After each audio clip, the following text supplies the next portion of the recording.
Gimana saya menyikapi suami yang suka game online? Baru ku sebut. Baru ku sebut. Tadi yang saya katakan suka game online anak-anak, rupanya suami. Sementara kurang perhatian sama anak istri gara-gara game online. Di ujung dikasih ibu ini gambar senyum. Makasih Ustadz.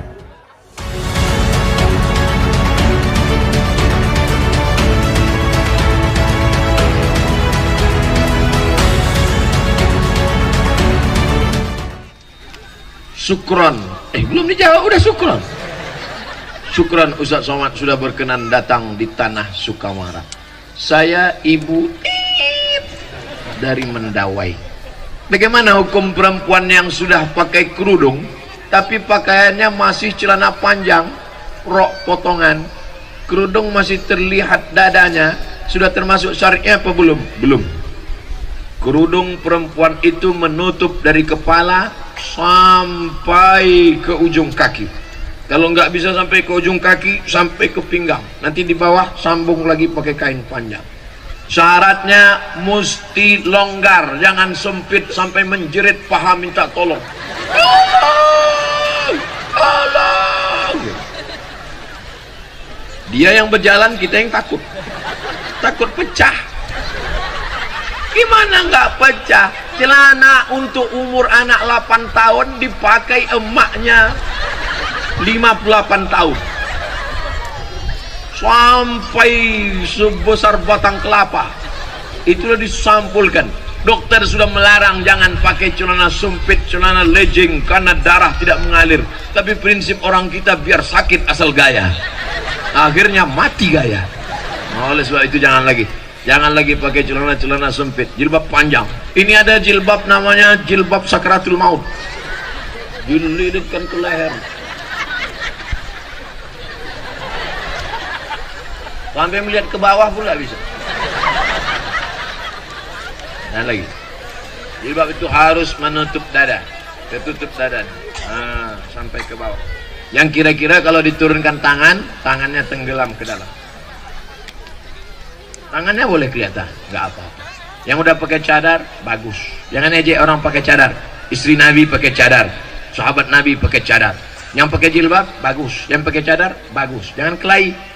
Kalau yang pakai jilbab sama cadar kelahi nanti ketawa yang nggak pakai kain. Mudah-mudahan ibu-ibu yang selama ini pakai celana sempit berubah pakai rok panjang. Kecuali polwan. Polwan nggak apa-apa pakai celana. Gimana dia mau ngejar maling pakai rok? Itu kan karena tugas. Kita harus logik juga. Satpol PP perempuan razia kaki lima, pedagang lari satu orang, dia pakai rok, sementara yang jangan dibayangkan, nanti ketawa sendiri. Semoga Ustadz sehat selalu, amin. Saya mau tanyakan mengenai sholat Jumat.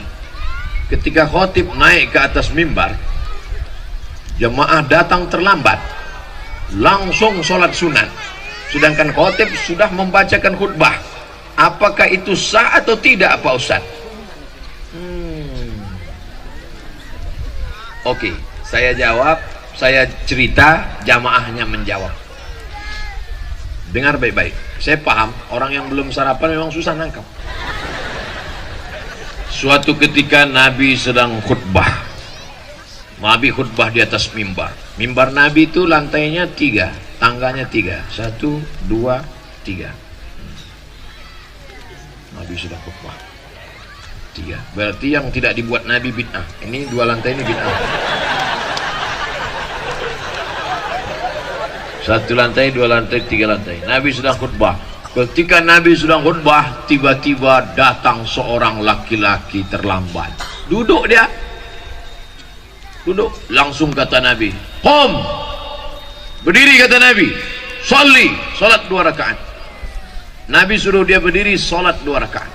Saya ulang lagi ceritanya. Nabi sedang khutbah, datang seorang laki-laki terlambat, dia duduk, Nabi suruh berdiri, sholat 2 rakaat, habis itu dia dengarkan khutbah. Selesai cerita. Sekarang saya jawab, Sahkah sholat Jumat laki-laki itu? Saya ulang sekali lagi. Yang susah-susah nangkap, goyangkan kepala ke kanan ke kiri, ke kanan ke kiri 3 kali. 1. Oke. Nabi sedang khutbah. Tiba-tiba datang seorang laki-laki masuk ke dalam masjid. Setelah itu Nabi suruh qum, berdiri, salli rakaataini, salat sunat 2 rakaat. Setelah itu Nabi melanjutkan khutbahnya. Sahkah salat laki-laki itu? Sah. Seandainya enggak sah, pasti kata Nabi, terlambat, pergi kau pulang, enggak usah kau salat lagi. Itu menunjukkan salat orang yang terlambat itu sah. Tapi jangan gara-gara ini terlambat terus. Saya enggak mau besok Jumat terlambat. Istrinya nanya, mas, bang, itu udah azan sholat Jumat, kamu nggak berangkat? Suatu ketika masuk seorang laki-laki, Nabi sedang khutbah, dan ketika dia mau duduk Nabi suruh qum. Itu menunjukkan orang yang terlambat sholatnya tetap sah. Jangan salah gunakan dalil yang saya sampaikan. Kita naik ke atas tangga bid'ah. Ada 5 waktu. Siapa yang datang waktu pertama seperti berkurban seekor onta, datang waktu kedua hari Jumat seperti berkurban seekor sapi, datang waktu ketiga seperti berkurban seekor kambing, datang waktu ketiga seperti berkurban seekor ayam, datang waktu kelima seperti berkurban sebutir telur ayam. Setelah khotib naik mimbar, tutup buku. Sekarang banyak orang hari Jumat, jangankan telur ayam, telur puyuh pun tak dapat. Khotib sudah naik, baru dia datang. Jangan terlambat. Tapi kalau karena satu dan lain hal terlambat, sholat Jumatnya tetap sah. Jangan langsung duduk. Terlambat, jangan langsung duduk. Sholat sunat 2 rakaat dulu. 2 rakaatnya itu niatnya apa? Qobliyah Jumat. Kalau sholat qobliyah Jumat otomatis dapat tahiyatul masjid. Tapi kalau tahiyatul masjid nggak dapat qobliyah Jumat, maka langsung qobliyah Jumat. Jangan di depan khotib. Ini udah terlambat di depan khotib. Allah. Ayatnya Yasin. Pakai baju kaos, tertulis di belakang. Emang masalah buat lo? Ini nantang namanya. Udah terlambat, kau carilah pojok-pojok. Ini harus dijawab serius karena diketik, di print dari rumah. Untung nggak dibingkai. Nama saya sensor, nggak boleh sebut. Menjaga kode etik. Dari Kelurahan Mendawai, Sukamara. Bagaimana menyikapi orang nganggap sholat dan puasa tidak wajib karena dia menerapkan ilmu hakikat? Kalau dia hidup di zaman Abu Bakar, Umar, Utsman, Ali, ini kepalanya udah lepas dari badan. Nasib baik kau sekarang hidup di zaman Pak Bupati Sukamara. Kalau dulu kau hidup di zaman Abu Bakar, Umar, Utsman, karena sudah menganggap sampai ke hakikat lalu meninggalkan syariat. Apakah pernah Nabi Muhammad meninggalkan sholat agak sekali saja? Nabi sakit keras 5 hari menjelang meninggal. Nabi meninggal hari Senin, hari Rabu, Kamis, Jumat, Sabtu, Ahad, Senin. Hari Rabu Nabi sakit keras, diambil kirbah. Kirbah itu kulit kambing yang dijahit tempat air minum, disiramkan ke wajah Nabi 5 kirbah. Nabi tersadar dari pingsannya. Apa yang dibisikkan Nabi?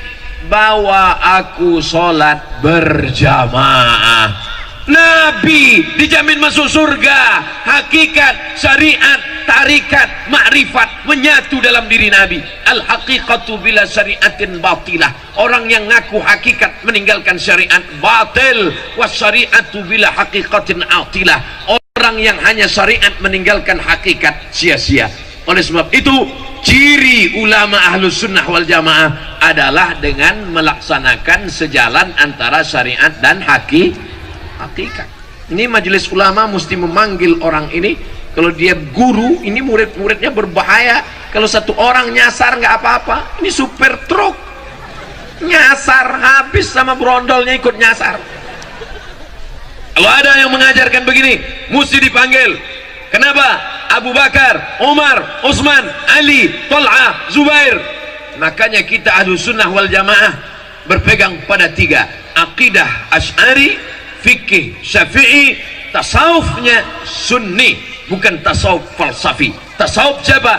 Tasawuf Abu Hamid Al-Ghazali dan Junaid Al-Baghdadi. Tarekatnya Naqsyabandi, Abul Hasan Syazili, Rifai, Abah Gurus kumpul. Tarekatnya Samaniyah.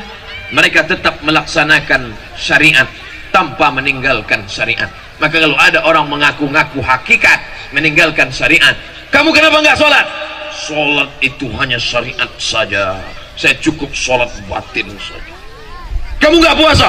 Puasa itu syariat, saya cukup puasa batin. Pas siang makan. Kalau gitu kau makan syariat aja, makan hakikat. Nanti istrinya nanya, kamu nggak masak? Saya masak hakikat saja. Oh, makanlah kuali hakikat. Paham? Enak ceramah di Sukamara ini. Orangnya cerdas-cerdas. Assalamualaikum warahmatullahi wabarakatuh. Ustaz Abdul Somad, semoga Allah melimpahkan rahmatnya kepadamu Pak Ustadz. Lebih utama mana antara bayar pajak atau zakat mal? Bayar dua-duanya.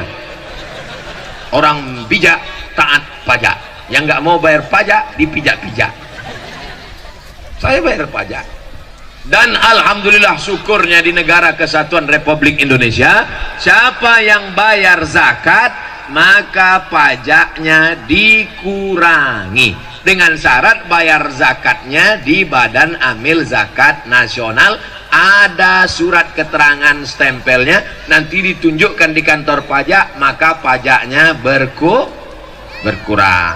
Ustaz tahu dari mana? Jamaah. Assalamualaikum Ustaz Somad. Waalaikumsalam. Saya sedang berada di kantor pajak. Ini orang pajak ngembalikan pajak saya 2 juta. Kenapa? Karena saya dianggap sudah bayar zakat, maka pajak berkurang. Halalkah bagi saya? Halal. Bayar pajak, bayar zakat ke tempat resmi, minta resit dan keterangannya, ada stempelnya, maka pajak berkurang disebabkan zakat. Sudah diatur dalam undang-undang. Itu diperjuangkan oleh anggota dewan kita DPR RI. Mudah-mudahan anggota-anggota dewan yang memperjuangkan ajaran Islam, mengeluarkan undang-undang, diberikan Allah mereka balasan berlipat ganda. Apakah zaman Nabi sudah ada pajak? Zaman Nabi tak ada pajak. STNK SIM pun tak ada. Tapi jangan ini jadi dalil, jangan ini dijadikan dalil. Nanti razia, mana STNK BPKB, mana bukti bayar pajak, mana SIM. Mohon maaf Pak Polisi, Nabi nggak punya SIM. SIM ini bid'ah, wa kullu bid'atin dhalalah, wa kullu dhalalatin fitnah. Kita kan tinggal di negara, lalu kemudian pengurus negara ini bermusyawarah di DPR mengeluarkan pendapatan negara dengan pajak. Maka kita bayar pajak, pajak kendaraan bermotor, pajak bumi dan bangunan. Tapi kalau kita bayar zakatnya resmi, pajak kita berkurang. Perhatikan baik-baik. Bayar zakat, jangan bayar zakat sendiri-sendiri. Bayar zakat ke Badan Amil Zakat Nasional Sukamara. Kertas terakhir. Alamat Gang Sedulur. Jawa ini. Sedulur sederek sedoyo. Gaji ASN apakah wajib zakat? Jangan cerita gaji, karena ada orang gajinya 2 juta, pendapatannya 20 juta. Kenapa begitu? Hitung total semua, gaji, SPPD, tunjangan, uang tunjang, uang sipak, uang sundul, uang tanduk, uang sikut, total semua. Gimana cara ngitungnya Pak Ustaz? 85 gram emas wajib mengeluarkan 2,5%. Ingat, 85, 85, 85, 85, 85, 85. Jangan pulang dari sini jadi 58. Berapa? 85. Ingat saja tahun 85. Kira-kira bapak sama ibu tahun apa yang paling berkesan? 85. Mama, kita ketemukan tahun 85 kan? Ingat ya, 85 gram. 1 gram emas 500.000 kali 85 gram 42 juta. 42 juta 500 bagi 12 bulan. Saya paham orang yang belum sarapan susah nangkap hitung-hitung. Dengarkan aja ceramah saya ini. Yang susah nangkap sekarang, nanti diputar videonya di channel Ustaz Abdul Somad Official. Subscribe, like, and share. 85 gram kali 500.000 sama dengan 42.500.000 selama 1 tahun. Siapa yang penghasilannya 85 gram kali 500.000, 42.500.000 selama 1 tahun, dia sudah kena zakat 2,5%. 45 juta 42.500.000 itu kalau dibagi setiap bulan keluar bagaimana? 42.500.000 bagi 12 bulan sama dengan 3.600.000. Payah ngitungnya kalau 3.600.000. Oke, kita bulatkan 4 juta. Mudah-mudahan semuanya yang gajinya kurang dari 4 juta penghasilannya lengkap sejak ceramah ini terhitung dari Januari 2020 4 juta ke atas. Amin. Mudah cara ngitungnya. Gimana cara ngitungnya? 1 juta 2,5%. 1 juta 25.000. 1 juta 25.000. 1 juta 25.000. 1 juta 25.000. Kalau bapak sebulan dapat 4 juta, berapakah zakatnya?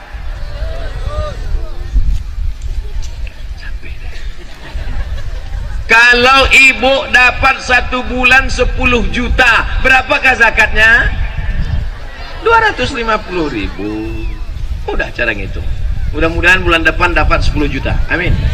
Keluarkan 250.000. Langsung ke Badan Amil Zakat Nasional Kabupaten Sukamara. Pak Ustadz, saya keluarkan tiap bulan 100.000 atau setahun sekali? Tiap bulan. Kan sama aja. 1 bulan 100.000, 1 tahun 1.200.000. Kalau 100.000 setannya nggak nggoda. Tan, kita goda nih, nggak usah lah 100.000 katanya. Set. Setan ngajak kawannya, satu manggil Tan, satu manggil Set. Gimana nih, kita goda nggak nih? Nggak usah lah 100.000 kata dia. Kalau ini kan, oh ini 1.200.000. Oleh sebab itu maka setiap keluarkan. Ustaz Somad keluarkan zakat, saya keluarkan zakat setahun sekali setiap menjelang bulan Ramadan, biar mudah ngingatnya. Setiap mau Ramadan baru saya bagi. Berapa besar jumlah wajibnya Pak Ustaz? 2,5%. Bila masih ada tanggungan utang, apa tetap wajib zakat? Tetap. Tapi katanya kalau utang nggak wajib zakat. Kata siapa? Yang tidak bayar zakat karena utang itu adalah zakat perdagangan. Zakat dagang perniagaan cara ngitungnya 3 kurang 5. Ingat rumus 3 kurang 5. Modal yang diputar tambah untung tambah piutang kurang hutang kurang rugi. Saya ulang sekali lagi, modal yang diputar tambah untung tambah piutang kurang hutang kurang rugi. Itu cara rumus menghitung zakat perniagaan. Dikurang utang yang terkait dengan dagang bisnisnya, bukan hutang mobil, hutang rumah, hutang panci, hutang termos masuk. Di rumahnya itu tak ada yang cash, satu-satunya yang lunas bininya itulah. Lain hutang semua. Bunyi klakson mobil, kredit. Jangan banyak-banyak hutang.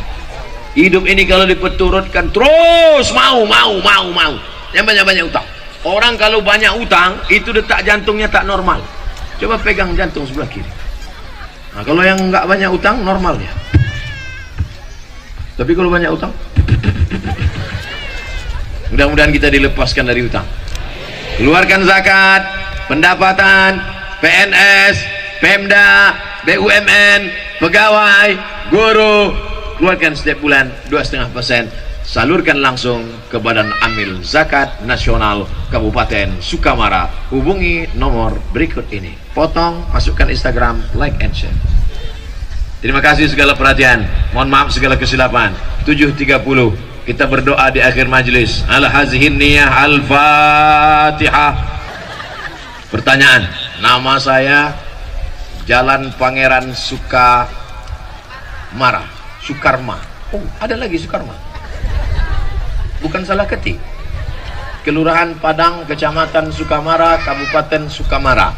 Assalamualaikum warahmatullahi wabarakatuh. Ustadz Haji Abdul Somad LCMA. Lengkap sekali. Apakah ASN? Mau nyinggung saya nih, ASN. Apakah ASN yang menggadaikan SK di bank termasuk riba? Riba. Ibu bapak yang menggadaikan SK ASN, yang menggadaikan surat tanah, yang menggadaikan BPKB, yang lebih parah lagi menggadaikan surat nikah. Kalau ada yang bisa dijual untuk membom itu, jual ini, ambil duitnya, dibom ke bank supaya lunas. Bom, bagus. Mohon maaf Pak Ustadz, kalau saya jual ini, saya bom ini, meledak semuanya. Oke, kalau gitu kau lunasi aja sampai lunas. Ya Allah, tolong saudara kami supaya hutangnya lunas. Jangan terjebak riba. Adapun yang punya niat mau ngutang-ngutang, jangan lagi ngutang. Ustadz Somad ini sombong sekali. Memangnya Ustadz nggak pernah menggadaikan SK Pak Ustadz? Nggak pernah. BPKB Pak Ustadz? Nggak pernah. Jadi Ustadz minjam uang kemana? Dulu saya minjam, ada pinjaman lunak tanpa bunga, namanya Emak Bank. Emak saya. Mak, aku mau beli mobil, pinjaman lunak tanpa bunga. Dibukanya lah gelang sama cincin. Kau dari kecil menyusahkan sampai tua. Memang mak saya itu luar biasa. Saya mau ke Mesir, dijualnya gelang. Saya mau ke Maroko, dijualnya gelang. Saya mau beli mobil, dijualnya gelang. Sampai akhirnya mati dia. Meninggal mak saya.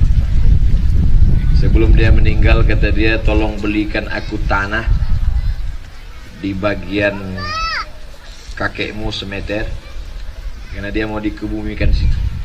Sekarang saya pergi, saya beli tanah itu 22 meter, habis itu ke belakang 60 meter, saya wakafkan semuanya untuk kuburan umat Islam. Mudah-mudahan dilapangkan Allah kubur mak saya. Tak pernah ada rasa puas kepada orang tua.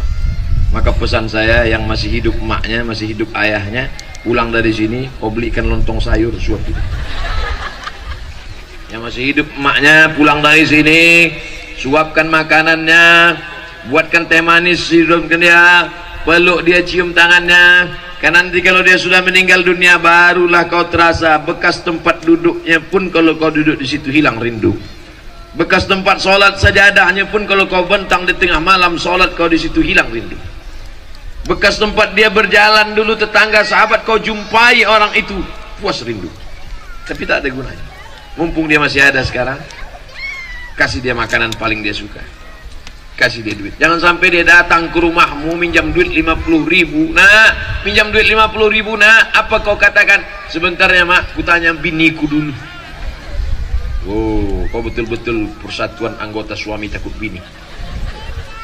Ibu pandai berkata, katakan ibu kepada suami-suami ibu, aku milik suamiku, suamiku milik ibunya. Katakan, ibu yang rela menghilangkan kasih sayangnya 50% untuk membiarkan ibu suamimu, maka ibu pun nanti akan dimuliakan oleh anak-anak ibu, insyaallah. Amin. Janganlah nangis.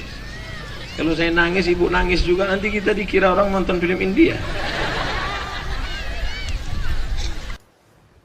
Bagaimana caranya mengganti sholat yang sudah lama bertahun-tahun lewat?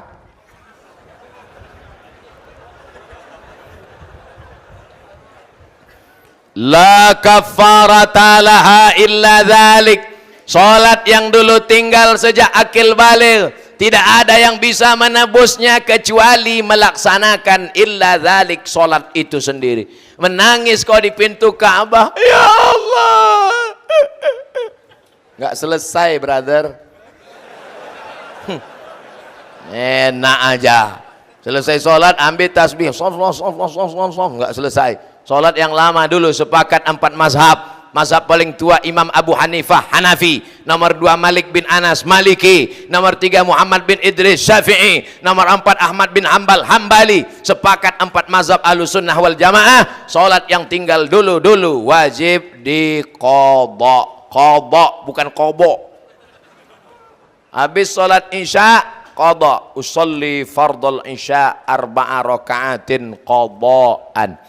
Habis subuh qadha, tapi qadhanya jangan di masjid, nanti ketahuan. Mana ada ba'diyah subuh? Besok dibuat langsung. Usolli fardhu subuhi rakaataini qadhaan. Langsung teman di sebelah ISIS. Qadhanya di rumah. Berapa lama? Berapa lama kau tinggalkan sholat? Dulu kau akil balik umur berapa? Umur 10. Oh, kok cepat sekali. Umur 10 tahun akil balik. Ya. Habis itu nyasar, taubat. Umur berapa taubat? Umur 30. Qadha 20. Start 2020, habis 2040. 2029 mati. Alhamdulillah lunas. Salat yang tinggal tidak perlu digantikan ahli waris. Kalau ada bapak emak kita meninggal, salatnya ada tinggal, nggak perlu digantikan. Tapi kalau puasanya tinggal wajib. Lihat Bulughul Maram min Adillatil Ahkam, ditulis oleh Al-Hafiz Ibnu Hajar Al-Asqalani, disyarah oleh Imam Sun'ani dalam Subulus Salam, syarah Bulughul Maram. Man mata, siapa yang mati, wa alaihi siyamun, punya utang puasa, sama anhu waliyuhu, ahli warisnya wajib menggantikan puasanya. Kalau sholat nggak perlu digantikan ahli waris. Jelas? Insya Allah ceramah Ustaz Somad selama ini jelas. Yang bilang nggak jelas itu nggak punya paket 4 giga. Pak Ustadz, bagaimana cara saya menjelaskan kepada orang tua saya yang sering mengobati anak saya dengan cara jampi-jampi?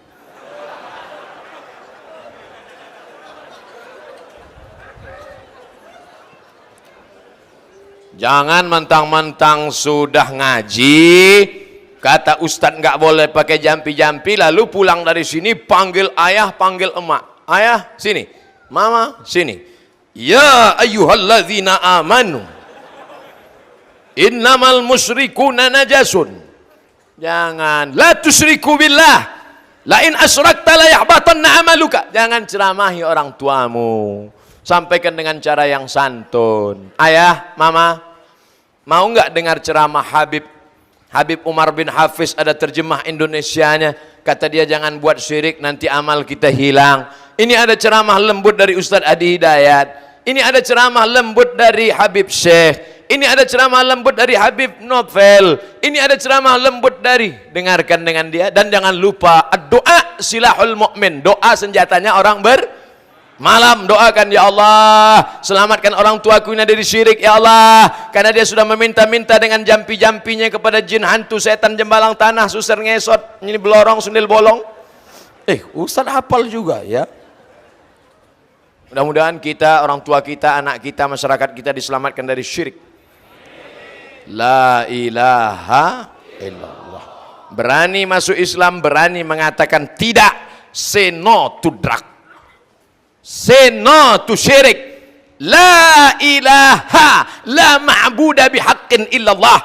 Tidak ada yang disembah kecuali Allah. Idza sa'alta fas'alillah wa idza sta'anta fasta'in billah. Iyyaka na'budu wa iyyaka nasta'in. Jangan iyyaka na'budu wa jampi-jampi nasta'in.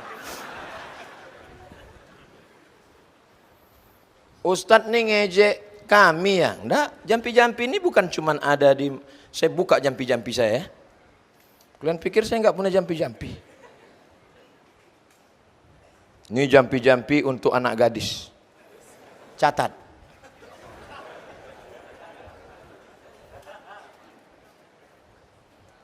Hilang pula.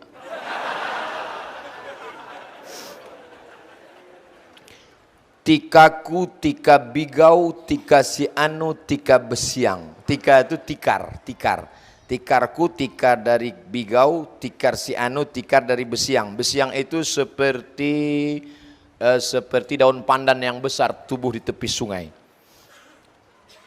Tikaku, tika menghimbau, tikarku ini bisa memanggil. Hai si anu, datanglah. Tikarku, tika menghimbau, tika si anu, tika bemiang. Kalau sudah kupanggil, maka tikar dia nanti menjadi gatal.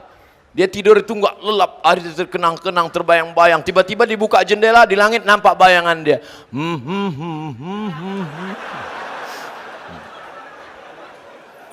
Oh, aku menghimbau roh si fulan supaya bersatu dalam tidurku, datanglah.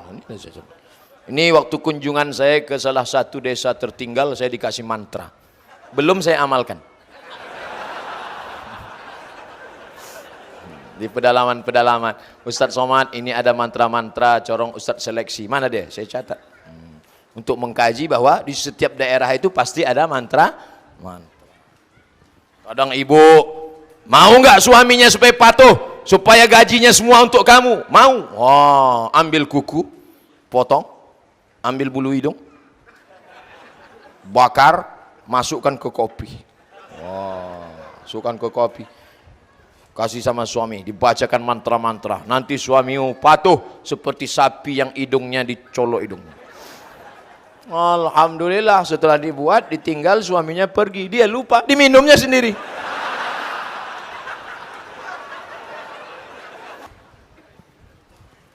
Saya mau tanya pendapat Ustadz tentang jamaah tablik. Pakai Q, tablik. Sidik, amanah, tabligh. Tabligh artinya menyampaikan. Sebetulnya mereka nggak pernah nyebut namanya jamaah tabligh. Orang aja nyebut. Itu jamaah apa? Jamaah tabligh. Karena dia nyampaikan ke pintu-pintu. Assalamualaikum Pak Haji. Assalamualaikum Pak Haji. Ayo salat ke masjid ya. Pak Haji ngamuk. Kau belum lahir aku udah haji.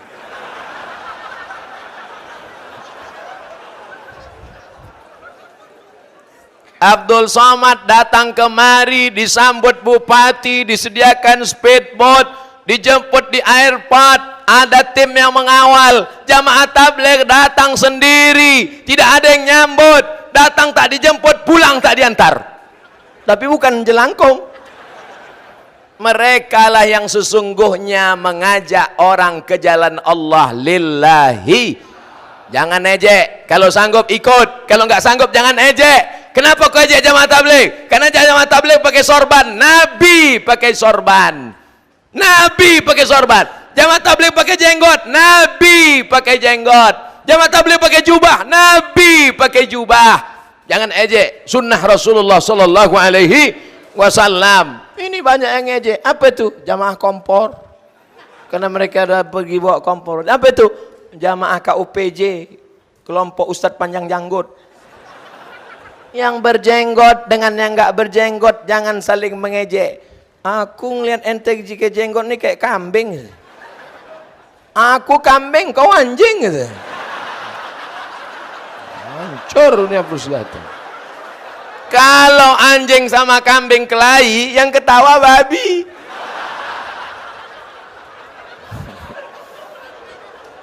Yang pakai jenggot bagus, ikut sunnah Rasulullah. Yang belum pakai jenggot, besok pagi ambil kemiri, bakar, gosok-gosok. Dulu kecil kita gitu kan? Mau nggak alis matamu tebal? Ya cukur. Oh. Habis itu ambil kemiri. Oh. Saya buat dulu gitu. Mat, kalau kau cukur nanti nampak hantu katanya. Cukurlah. Wah, syukur. Mana hantunya? Mana? Kasihnya cermin. Coba tengok aja. Nah, itu hantu. Alhamdulillah kita masih punya masa kecil yang bisa diceritakan, dikenang. Anak zaman sekarang masa kecilnya game online, PlayStation. Enggak ada kenang. Kita dulu masih kecil ngejar layang-layang. Ingat? Ambil kaca, digiling pakai batu, masukkan ke kaleng susu, campur sama limka. Oh, jemur. Habis itu laga. Oh, laga berdarah-darah, bukan tangan berdarah, kain berdarah. Baru sunat pagi, sore udah ngejar layang-layang. Tapi indah untuk diceritakan. Ngejar layang-layang badan sehat, berenang di sungai badan sehat. Anak sekarang badan gak bergerak, duduk main gadget. Bam, pecah pembuluh darah, mati. Gimana saya menyikapi suami yang suka game online? Baru kusebut. Baru kusebut. Tadi yang saya katakan suka game online anak-anak, rupanya suami. Sementara kurang perhatian sama anak istri gara-gara game online. Di ujung dikasih ibu ini gambar senyum. Makasih Ustadz. Ya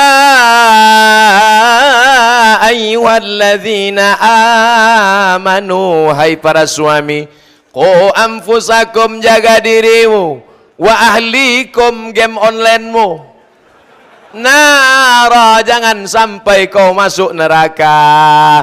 Jadilah laki-laki yang perkasa, mendidik, mengajar, sampai jangan sampai habis waktu karena game on. Hayya 'alas shalah,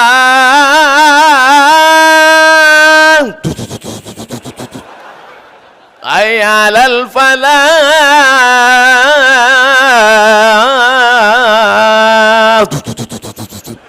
qad qamatis salatu, qad qamatis salah, ghairil maghdubi 'alaihim waladdallin.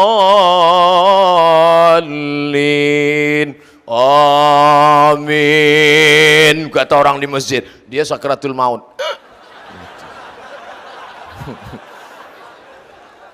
Kalau kau rajin ke masjid, orang masjid akan datang mendoakan kau, Allahumma firlahu warhamhu. Tapi begitu kau mati, orang nggak kenal. Siap-siaplah kau dapat doa.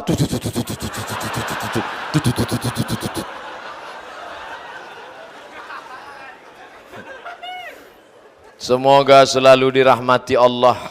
Amin. Diberikan kemudahan segala urusan. Amin. Diberikan kesehatan. Amin. Ini mau nanya apa baca doa? Saking sayangnya jamaah kepada saya, Masya Allah. Pertama saking sayang, kedua saking khawatirnya. Saya sekarang sedang ada masalah dengan ibu saya. Mohon petunjuk agar saya bisa balik rukun sama ibu saya. Pulang dari sini, kau cari makanan kesukaan dia. Dia suka apa? Kalau suka sate, jangan kau beli sop. Pertama, kau beli makanan kesukaannya.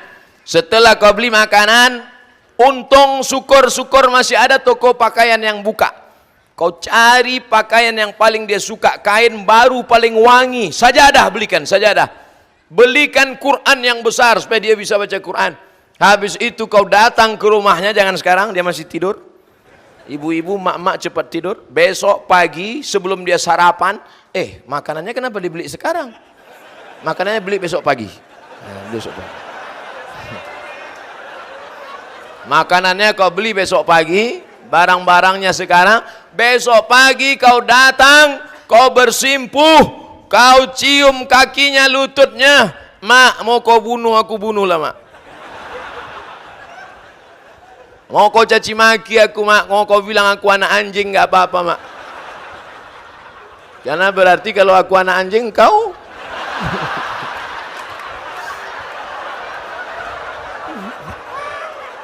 Jangan kau bilang gitu. Kalau kau tunda omonganku malam ini, kau tahan sampai Idul Fitri, tiba-tiba nanti dia meninggal dunia, barulah kau tahu rasanya setelah dia tiada. Kalau nanti dia sudah meninggal, tempat dia sholat dulu, kau sholat di atasnya, hilang rindumu. Kalau nanti dia sudah meninggal, tempat duduk biasa dia duduk dulu, duduk kau di atas, hilang rindumu. Kalau dia sudah meninggal nanti, kau datang ke tempat tidurnya, kau pegang alas tempat tidurnya, hilang rindumu. Mumpung dia masih hidup sekarang, kau datang. Malam ini juga. Datang, cium tangannya, peluk badannya. Karena kalau dia sudah tak ada, bajunya, jilbabnya, kainnya pun kau cium, akan belum tentu hilang rindu. Oke, janji? Apa hak saudara satu susu sama saya? Kalau bapak punya istri, istri bapak melahirkan anak, ada air susunya, lalu disusukannya anak tetangga di bawah 2 tahun, 5 kali kenyang, khamsa radha'atin, maka anak itu nanti menjadi anak satu susuan dengan anak bapak. Makanya hati-hati. Dulu ada bidan di rumah sakit, orangnya rajin, dikumpulkannya semua susu emak-emak di situ, dibagikannya ke anak-anak.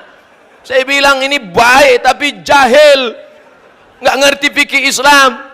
Karena dalam Islam ada namanya saudara sesusuan. Harta warisan nggak dapat, tapi anak kita dengan anak susuan nggak boleh nikah. Nabi SAW pernah ketika duduk, tiba-tiba Nabi membentangkan sorbannya ke lantai. Duduk perempuan di atas sorban itu. Perempuan itu bernama Syaima. Siapa namanya? Syaima. Sahabat bertanya, siapa itu ya Rasulullah? Syaima adalah saudari sesusuanku, karena dulu sama-sama menyusu kepada Halimatus Sa'diyah. Ibu susu yang pertama ibu kandung Aminah, yang kedua Suwaibah, yang ketiga Halimatus Sa'diyah. Ibu susu sekarang Al-Baqarah, sapi betina. Batalkah jika kami wudhu bersentuhan dengan dia? Ini hanya terkait dengan nasab nikah. Mahramkah dia Pak Ustadz? Ya, bapak misalnya bapak punya istri hamil, lalu kemudian punya anak, ada air susunya, lalu kemudian bapak mengangkat satu anak angkat perempuan, maka ke anak laki-laki yang sebelumnya tidak ada hubungan mahram, setelah itu maka menjadi mahram. Hadis yang mengatakan la yakhluwanna rajulun ma'amra'atin illa ma'azi mahramin, tidak boleh berdua-duaan kecuali dengan mahram, maka dengan susuan itu menjadi mahram. Warisan tak dapat. Sampaikah doa ibu saya untuk dia Pak Ustadz? Masalah meninggal dunia, jangan khawatir yang nggak punya anak, doa tetap doa sampai. Saya tadi ziarah ke makam Sayyid Ahmad Al-Maghribi, saya doakan Allahumma firlahu warhamhu wa'afihi wa'fu anhu. Sampai nggak doa saya? Sampai. Saya nggak ada hubungan dengan beliau. Beliau Sayyid itu Arab, saya Arab cemas. Doa sampai. Makanya kalau lewat makam kita bacakan doa, assalamualaikum ya ala diyar minal mu'minin wa inna insyaallah bikum lahiqun yarhamullahul mustaqimina wal mustakhirin nas'alullah lana wa lakumul afiyah. Oh panjang Pak Ustadz ya. Anda edisi pendek nggak Pak Ustadz? Ada. Assalamualaikum ya alal kubur. Itu paling pendek. Bagus nanti dibuatkan baleho besar. Assalamualaikum ya ala diyar minal mu'minin wa inna insyaallah bikum lahiqun yarhamullahul mustaqimina wal mustakhirin nas'alullah lana wa lakumul afiyah. Doa ziarah kubur. Coblos nomor.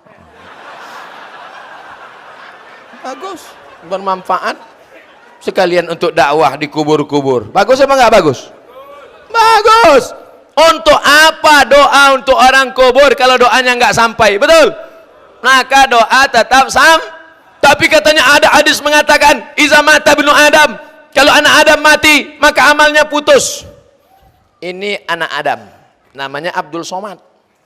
Kalau Abdul Somad mati, amal Abdul Somad putus. Yang putus itu amal Abdul Somad atau amal orang Tanjung Selor? Saya ulang sekali lagi.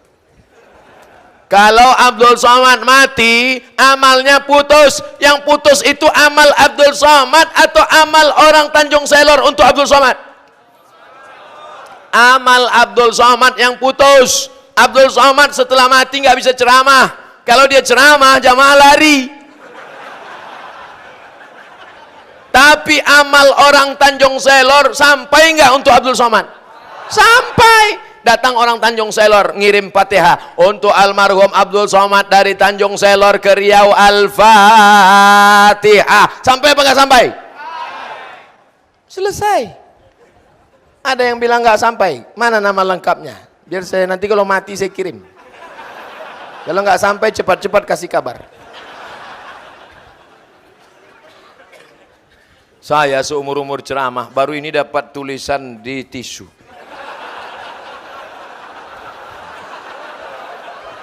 Tolong doakan saudara sesusuan saya Ustadz agar dia menjadi anak soleh dan bisa ketemu orang tuanya. Insya Allah nanti di akhir majelis kita berdoa memohonkan amin dari murid para habaib, alim ulama, tokoh masyarakat. Doa kita menembus pintu-pintu langit malam ini insya Allah. Di tempat kami lama sudah saya kepingin tulis surat untuk Ustadz. Wow, ini panjang nanti kita baca terakhir. Bagaimana hukumnya menjaga tiduran seorang baru meninggal malam 1, malam 2, malam 3 sampai malam ke-7? Salah satu dari keluarga diharuskan menjaga tiduran almarhum semalaman secara bergantian. Nabi tidak ada menyuruh kenduri 7 malam. Sahabat Nabi juga tak ada menyuruh. Nabi tak ada, sahabat tak ada. Yang bawah setelah sahabat namanya tabi'in. Tabi'in namanya Imam Atha. Siapa namanya? Imam Atha. Ain ta alif. Atha. Kata Imam Atha, innal mayyita, sesungguhnya mayit, yuftanu, diuji di kuburnya, yustahabbu ayyut'im, maka dianjurkan keluarganya bersedekah makanan selama 7 malam. Yang mau buat silakan, yang nggak mau nggak berdosa, karena tidak disuruh Quran, tidak disuruh Nabi, tapi dibuat oleh tabi'in. Tidak disuruh berjaga malam, disuruh bersedekah 7 malam untuk meringankan dia. Makanya kalau ada yang mau bersedekah, Pak Ustadz, katanya kita yang bawa makanan. Yang paling afdol kalau ada orang meninggal, kita bawa makanan. Buatkan makanan li Ali Ja'far li'annahu yushghiluhu. Buatkan makanan keluarga Ja'far, karena Ja'far sudah meninggal, keluarganya sibuk, nggak sempat masak. Yang paling bagus kita buat. Tapi kalau ada anaknya kaya, dia beli nasi kotak, maka anaknya kaya itu kasih kata sambutan. Saudara-saudara sekalian, ini sebenarnya adalah sedekah saya. Apa kalian tak tahu bahwa saya ini kaya? Yang nggak mau makan di sini silakan bawa pulang, bungkus saja. Nah, karena banyak juga yang mengatakan nggak boleh dimakan. Kalau dibungkus, nggak apa-apa. Tapi yang aslinya kita bawa makanan.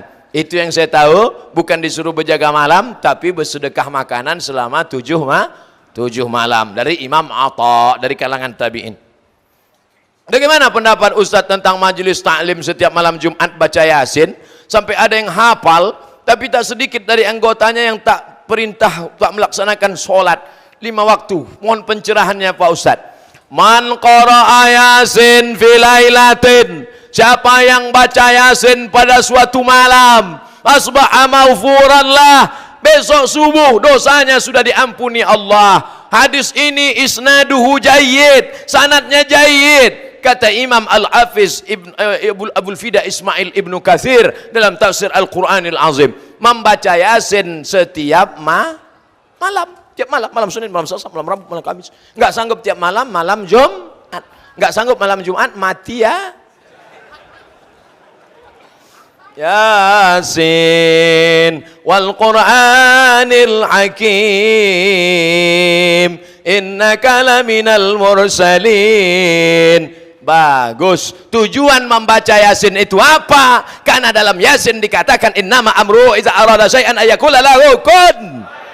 Mati. Kalau sudah mati nanti gimana? Al-yawma nakhtimu ala afwahihim wa tukallimuna aydihim wa tashhadu arjuluhum bima kanu yaksibun. Bagus sekali makna Yasin. Saya sudah pernah buat majelis tafsir surat Yasin, khatam di masjid, lupa nama masjidnya dulu sebelum viral. Saya mau tanya, gimana hukum membungakan uang? Hah? Mana bisa uang berbunga? Rentenir, oh rentenir. Tapi tidak mau dibilang riba, karena dia merasa kerja mengeluarkan keringat dengan memberi hutang dengan bunga tertentu. Tolong dijawab Pak Ustadz. Umat Islam harus punya keyakinan kalau ikut omongan orang banyak, saking banyaknya orang kita akan menjadi bingung sendiri. Betul?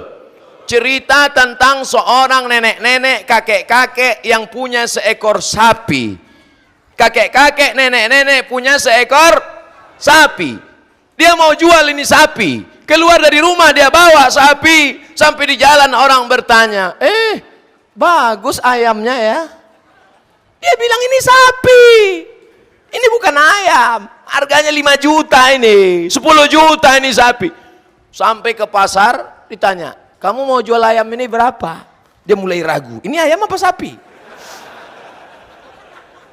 Akhirnya dia bawa ke pedagang yang lain. Berapa kau mau jual, kau beli ini sapi saya. Semua di pasar itu mengatakan ini ayam, ini ayam. Akhirnya dijualnya itu dengan harga. Tengok, semua bilang ayam. Sapi apa ayam? Akhirnya saya pun bingung, sapi apa ayam? Sekali riba tetap satu. Dunia ini mengatakan dia tidak riba, tapi kalau riba kata Allah, riba kata Rasulullah, riba kata Quran, riba kata sunnah, maka dia nanti semua orang mengatakan tidak riba karena jerih payah keringat, tidak riba karena hasil usaha, tidak riba. Riba, 5 bahaya riba. Yang pertama, alladzina yakuluna riba, orang yang makan riba, la yaqumuna illa kama yaqumul ladzi yatahabbathu syaitanu minal mas, bangkit dari kubur seperti kerasukan setan. Nanti ada orang kau lihat di kubur bangkit kerasukan setan. Kau dulu makan riba ya? Dia nunjuk balik, kau lebih banyak lagi. 2, duit riba kau belikan lontong sayur, ayam penyet, ayam patah, ayam mati, ayam sungsang, ayam pop. Lalu ayam itu menjadi setetes darah, jadi daging. Ayyuma la'min nabata min haramin, setiap daging darah tumbuh dari yang haram, fannaru wa aulabih, tempatnya api neraka jahanam. Ya Allah, selamatkan anak cucu kami dari riba. 3, kau bawa duit riba ke Makkah, menangis di pintu Ka'bah, labbaik Allahumma labbaik, labbaik la syarika laka labbaik, innal hamda wan ni'mata lak wal mulka la syarika lak. Apa kata malaikat? Haji kau haji mabur karena kau berangkat dengan uang haram. 3, duit riba dibawa sedekah, belikan karpet masjid, dibelikan kipas angin. Innallaha thayyibun, Allah maha suci, la yaqbalu illa thayyiban, Allah hanya menerima yang suci-suci saja. Duit riba kau belikan nasi, kau suapkan bubur ayam ke mulut anakmu, darah dari jantung masuk ke otak. Nasiyatin kadzibatin khoti'ah, ubun-ubun anakmu kotor gara-gara makan riba. Kenakalan orang tua, waspadalah. Kemudian orang tua laki-laki membiarkan anak gadisnya, istrinya keluar rumah tidak menutup aurat. Ya ayyuhan nabi, wahai nabi, qul li azwajika, katakan kepada istrimu, wa banatika, anak perempuanmu, wa nisa'il mu'minin, perempuan beriman, yudnina alaihinna min jalabibihin, panjangkanlah kerudung menutup leher sampai ke kaki. Ya Asma, kata Nabi, wahai Asma, innal mar'ata, sesungguhnya perempuan, idza balagatil mahid, kalau sudah sampai usia haid menstruasi, maaf, la yaslullaha an yura minha, tak boleh kelihatan dari badannya illa hadza, yang boleh kelihatan wajah, wa hadza, dan telapak tangan. Telapak tangan boleh kelihatan, bagian ini pun boleh. Celana pakai sempit, jangan sempit, longgar. Bajunya jangan sempit. Ini pakai jilbab di atas, di bawah sempit sampai menjerit kaki. Tolong, tolong. Selangkah lagi bapak mau masuk surga, tapi kalau anak bapak pakai celana sempit, ditariknya juga nanti kain bapak masuk ke dalam neraka jahanam. Mudah-mudahan kita dapat menyelamatkan anak-anak perempuan kita. Ini anak perempuan sore-sore pakai motor, mengeringkan rambut karena nggak ada hair dryer. Na'udzubillah. Ustadz kan enak aja ngomong gitu, nggak punya anak perempuan. Iya juga, anak saya laki-laki. Alhamdulillah akhirnya Ustadz kita bertemu juga. Ini panjang ceritanya, tolong dengarkan baik-baik. Saya hamba Allah, alhamdulillah. Sempat dia tulis saya hamba setan. Saya mau tanya ini sama Ustadz, saya masuk Islam tahun 2000, bulan 6, tanggal 13, berarti sudah Islam selama 19 tahun. Saudara kita, la ilaha illallah Muhammadur Rasul. Yang mau saya tanya gini Pak Ustadz, dulu mama saya Islam, jadi sia-siakan bapak saya. Akhirnya mereka pisah, suatu hari dia mendapatkan jodoh. Beda keyakinan. Sedangkan saya baru umur setahun. Tak tahu apa-apa. Dan saya dibawa anut agama tersebut. Alhamdulillah saya dapat jodoh muslim. Saya sudah 19 tahun berumah tangga. Tapi mama, bapak sambung saya dan adik saya masih non muslim. Bagaimana Ustaz? Tolong doakan supaya mereka masuk Islam. Apakah karena beda agama putus silaturahim? Hebat jamaah. Saya belum jawab, dia udah jawab duluan. Datanglah seorang sahabat namanya Asma. Siapa namanya? Pakai alif. Asma. Karena kalau nggak pakai alif, Asma sesak napas. Asma ini emaknya non muslim. Datang dia menghadap Nabi, ya Rasulullah, ummi qadimat wa hiya raghimatun. Ibu saya non muslim datang mau jumpa. Saya takut jumpa sama dia. Apa asiluha? Boleh saya silaturahim dengan dia? Kata Nabi, siliha, silakan silaturahim dengan dia. Apa utiha? Boleh saya kasih dia hadiah? Kata Nabi, i'tiha, berilah dia hadiah. Itulah dalil boleh beri daging kurban kepada non muslim. Dalam kitab Fatawa Al-Azhar, Syekh Atiyah Sokor dari Al-Azhar membolehkan memberikan daging kurban kepada non-muslim. Jangan mentang-mentang kau sudah Islam, akhirnya anakmu kehilangan. Justru dia berkata, dulu sebelum anakku Islam dia melawan. Setelah dia masuk Islam, anakku itu lembut, anakku jadi baik, anakku jadi anak yang dermawan. Maka tersentuh hatinya. Sentuhlah dia tepat di hatinya, dia jadi milikmu untuk selamanya. Sampai mana tadi hilang? Bolehkah saya hari raya agama lain ke rumah? Jangan. Biarkan sudah beberapa hari baru kau datang. Cari-cari alasan, tapi jangan bohong. Karena ini masalah ritual agama. Masalah hubungan sosial, silakan. Tapi kalau sudah masalah ritual agama, wala ana abidum ma'abadtum wala antum abiduna ma'abud lakum dinukum. Cium tangannya, belikan dia baju, kasih dia makan, maafkan aku mama. Kalau kau pandai nyanyi, mama. Oh ini masjid nggak boleh nyanyi. Hampir aja.